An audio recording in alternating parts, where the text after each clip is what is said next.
박주현 변호사 고맙습니다. 목을 건 애국자입니다. 박수 한번 다시 힘차게 보내주세요.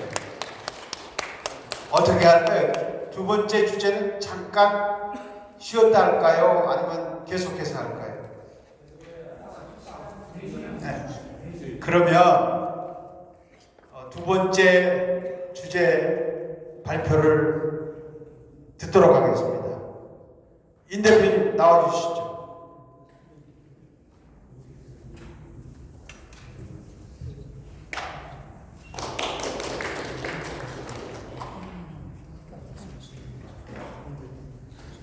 네, 저는 별도의 BT 자료는 없고요. 그 책자에 나와 있는 그 발제문을 참고해 주시면 되겠습니다. 저는 바이낸스 투데이 기자도 하고 있고 발행 역할을 하고 있는 인세영입니다.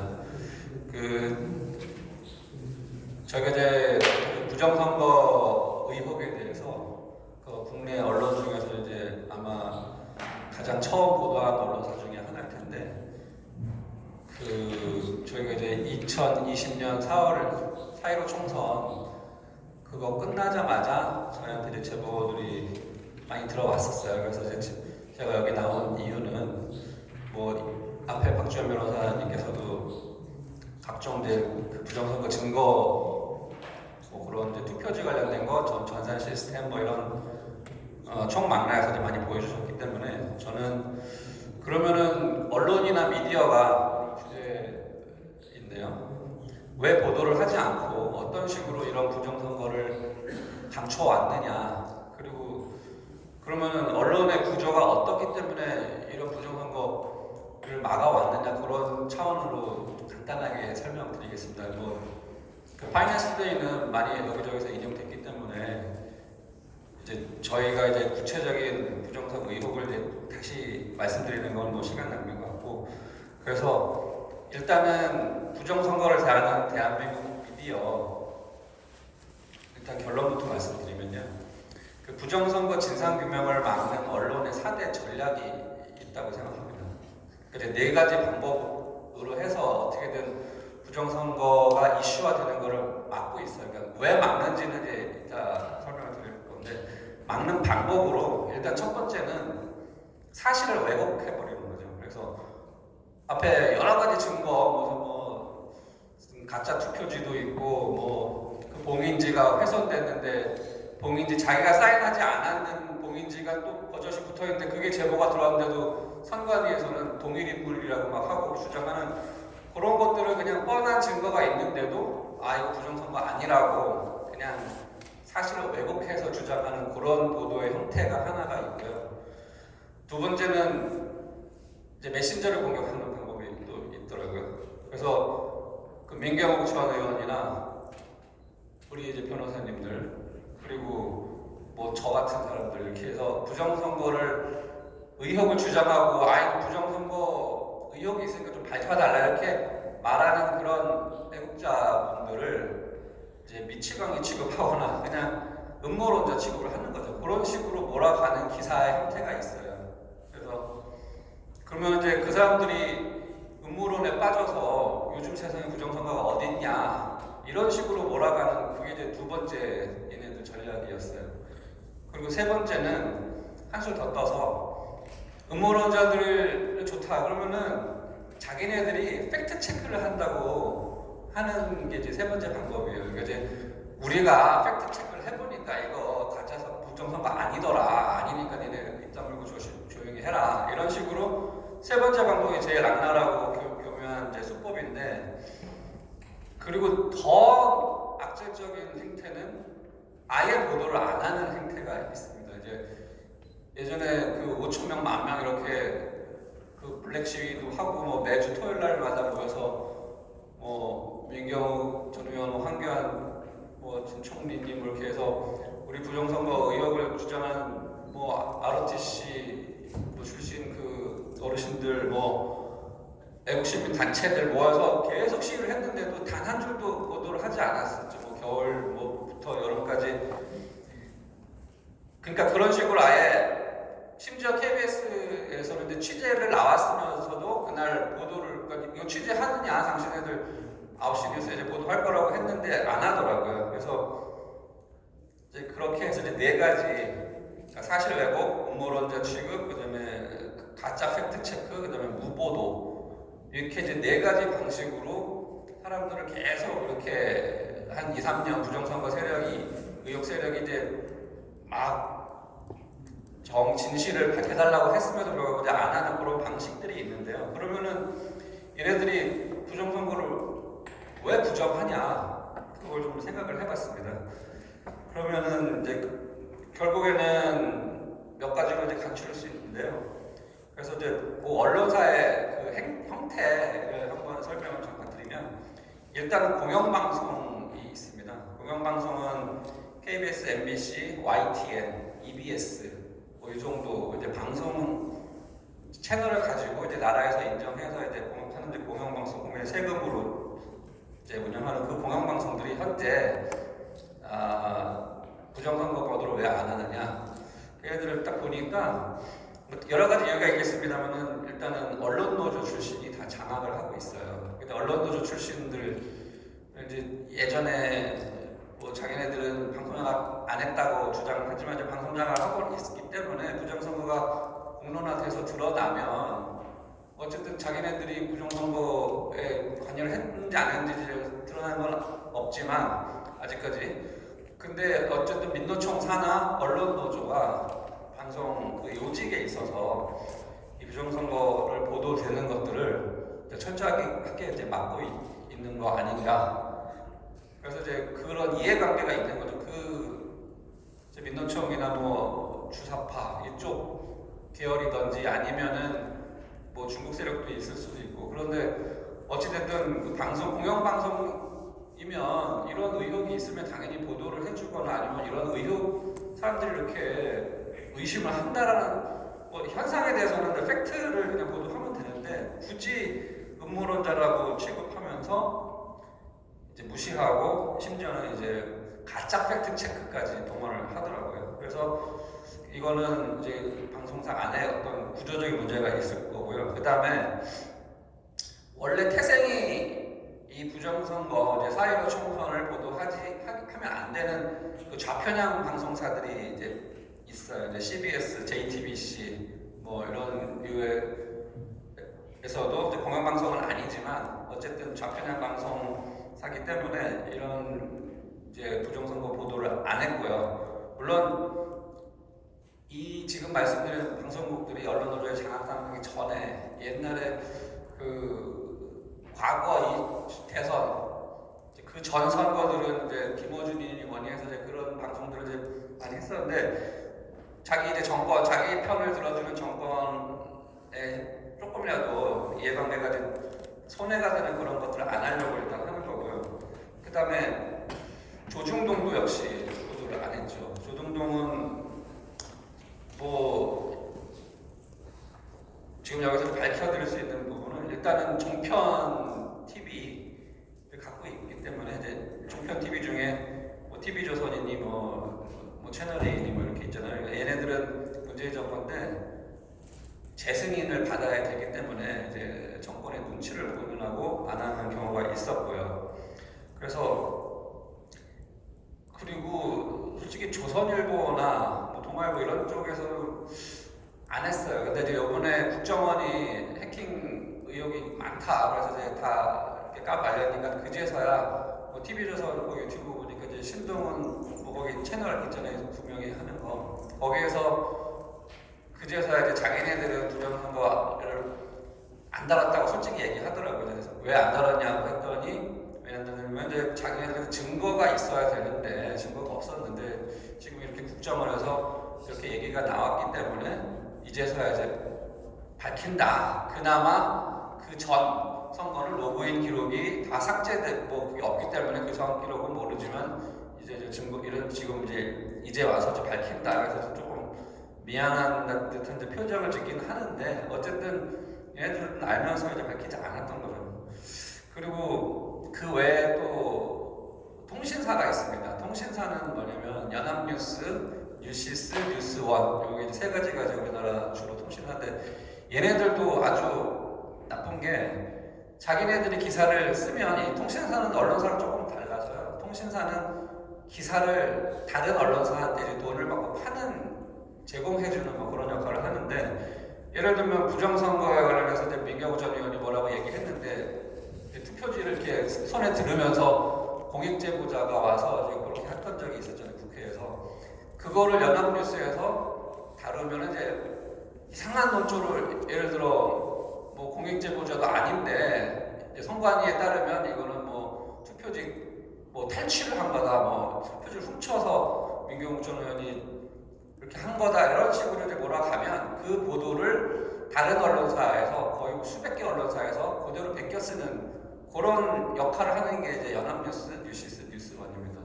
그래서 연합뉴스는 나라에서 세금을 한 300~400억 대주면서 운영하는데, 이번에 한 200억 삭감돼서 지금 연합뉴스가 조금 좌편향에서 조금 벗어나는 경향이 있지만, 뉴시스하고 뉴스원은 머니투데이가 가지고 있습니다. 머니투데이 계열 통신사라서, 머니투데이가 지금 뭐 대장동에서도 그 회장이 50억 받았다고 했는데 전혀 나오지 않잖아요. 그 홍 회장이라는 사람이 있어요. 그러니까 뉴시스, 뉴스원, 연합뉴스가, 특히 연합뉴스는 중국 쪽에 어떤 통신사와 뭐 교류를 친하게 하고 있어서 친중적인 행보를 많이 보여서 저희 파이낸스 투데이하고도 좀 사이가 안 좋은데, 그리고 연합뉴스하고 뉴시스 자기들끼리도 사이가 안 좋아요. 왜냐면 이제 서로 주도권 다툼이 있는데, 그래서 그 연합뉴스는 그 네이버에서 한번 퇴출된 적이 있었거든요. 뭐 광고를 많이 한다고 퇴출됐는데, 그때 미디어 오늘은, 다시 설명드리면 이렇게 통신사가 3개가 있고, 아까 말씀드린 언론노조 계열이 이제 3개의 단체가 있어요. 그래서 민노총이 언론노조를 갖고 있고요. 그 언론노조가 만든 그 신문이 미디어 오늘이라고 있습니다. 미디어 오늘도 아주 반정부 성향 좌파 신문이고, 그리고 그 중간에 민언년이라고 있어요. 그러니까 민언년에서 뭐 이렇게 활동을 하고 뭐 이렇게 하면은 뭐 방송통신위원회에서도 가고, 예전에 한상혁인가 뭐 그 사람도 뭐 이제 하여튼 방송통신위원회, 뭐 KBS 사장, 뭐 KBS 이사, 그래서 민원연을 통해서 가는데, 어쨌든 좌파 단체의 언론노조, 민원연, 미디어 오늘, 이렇게 3개의 단체가 있는데, 얘네들이 연합뉴스를 엄청 공격해갖고 결국에는 연합뉴스가 네이버에서 퇴출된 적이 한 번 있었거든요. 근데 다시 네이버로 복귀하긴 했습니다만, 어쨌든 그런 이해관계가 있는데, 부정선거 이슈는 어쨌든 자기네들 이해관계로 볼 때 이걸 다루면 상당한 이제 손해를 보는 그런 구조가 돼 있는 거로 좀 판단할 수밖에 없습니다. 그래서 그런 굵직한 메이저 언론사들은 그런 구조가 돼 있고요.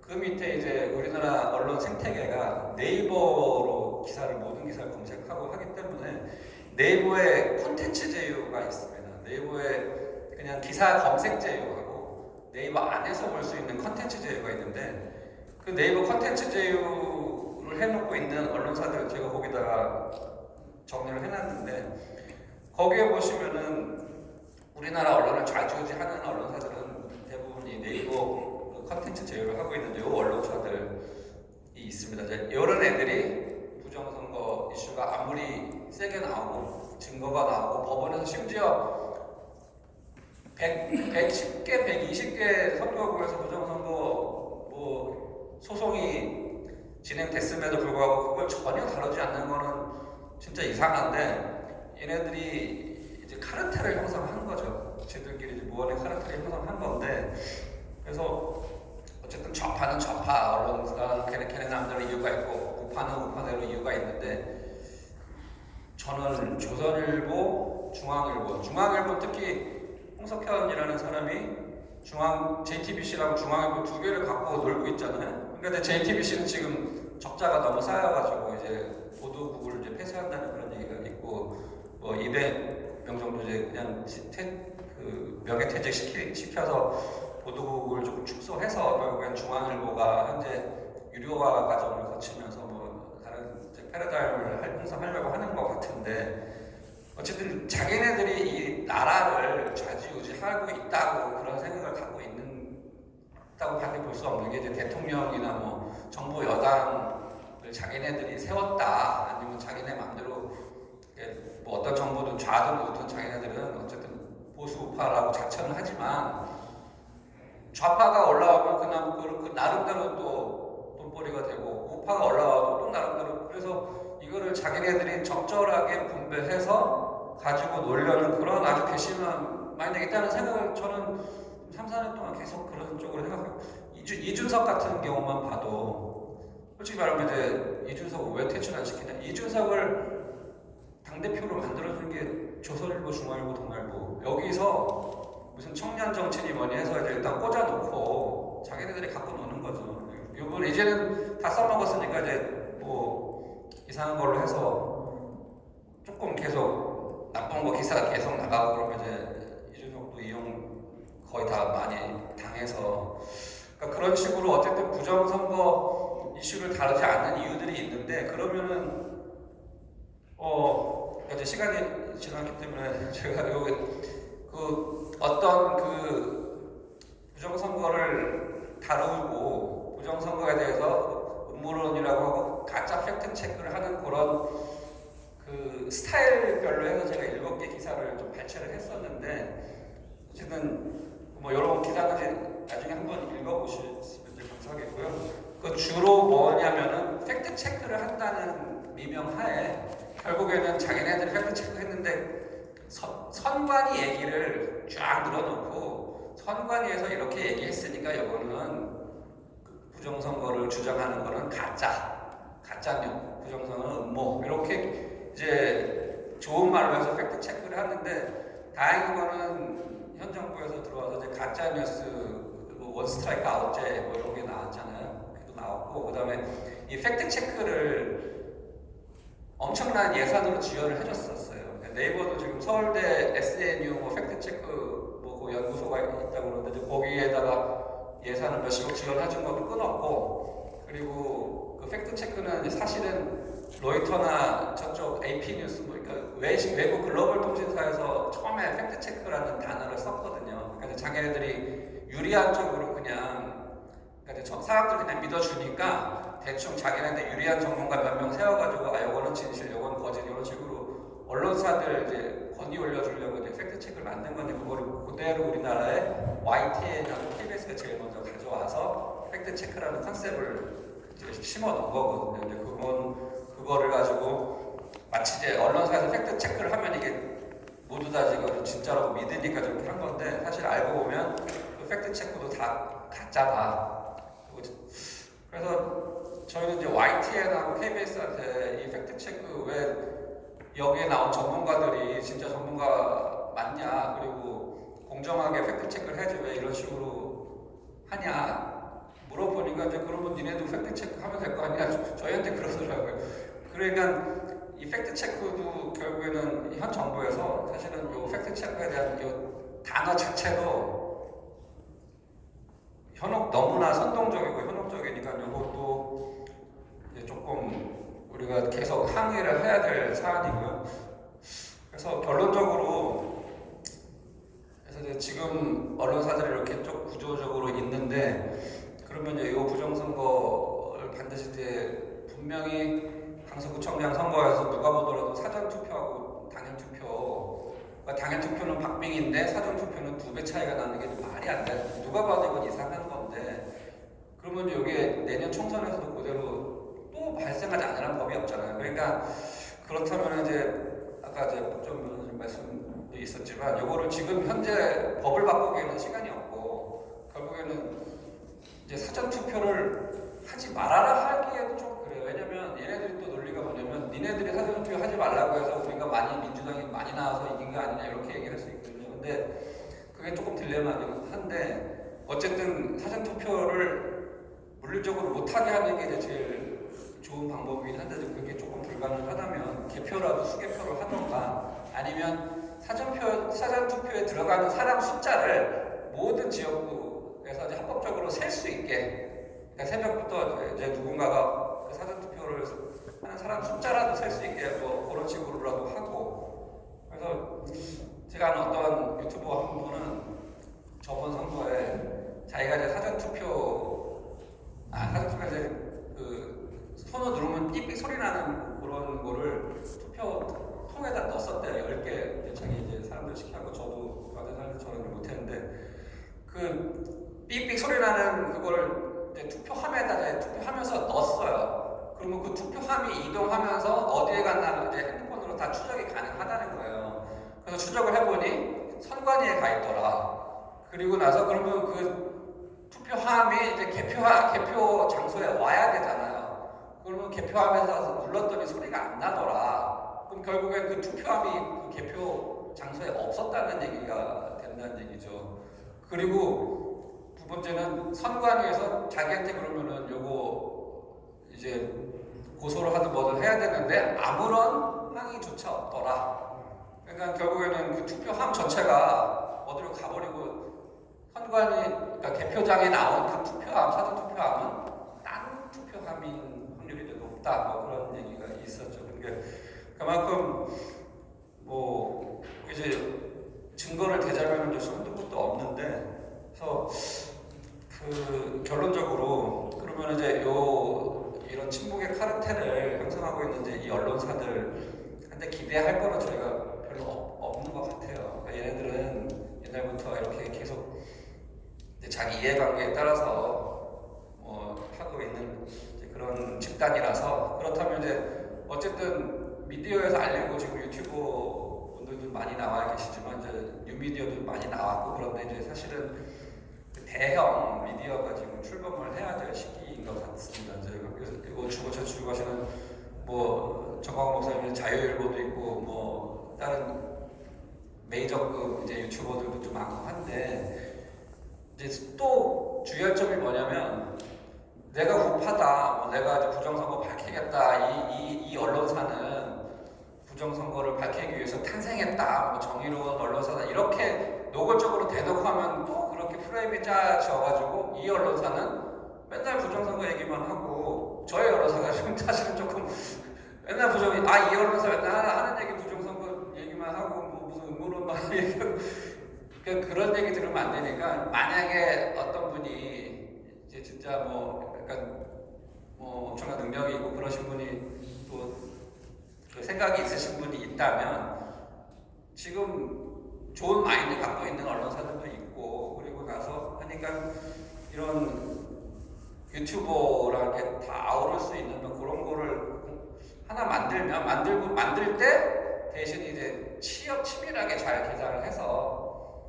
그렇게 하나가 다시 출범을 하지 않으면 기존의 언론사들한테 뭘 기댈 건 없고, 사실 그 지금 이제 KBS나 MBC 공영방송 뭐 지배구조 개선하고 뭐 이사 새로 뽑고 사장 새로 뽑고 그러고 있는데, 이제 그것도 하나의 지금 우리가 밀어줄 수 있는 방법인 게, 이제 어쨌든 공영방송부터 언론노조가 장악된 그거를 조금 밀어내는 시간이 좀 지나면 조금씩 이제 바꿔질 수 있다는 뭐 그런 건 있는데, 전반적으로 언론사들은 특히 메이저급 주요 큰 언론사들은 뭐 자기 이해관계에 급급하니까, 그래서 지금 저희가 이제 한 4년 정도 뭐 언론이랍시고 이제 계속 발로 뛰고 보도를 해드는데, 요즘에는 사실은 조금 저희도 이제 구조적으로 바꾸는 방법이나 아니면 이제 지금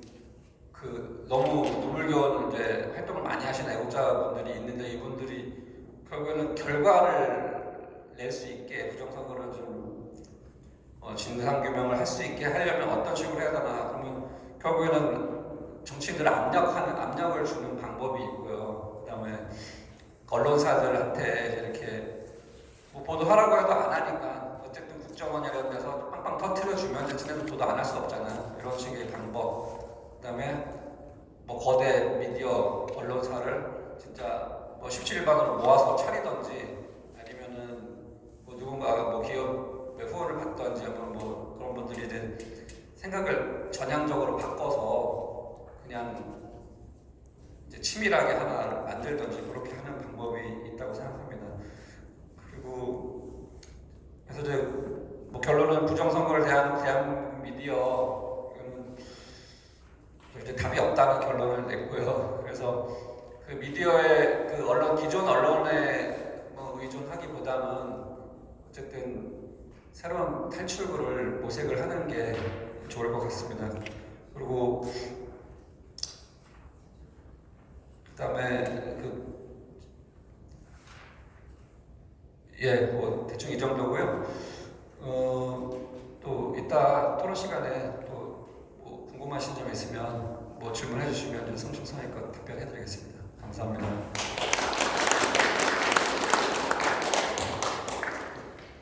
자, 인재영 대표님 감사합니다. 다시 한번 뜨거운 박수를 보내주시기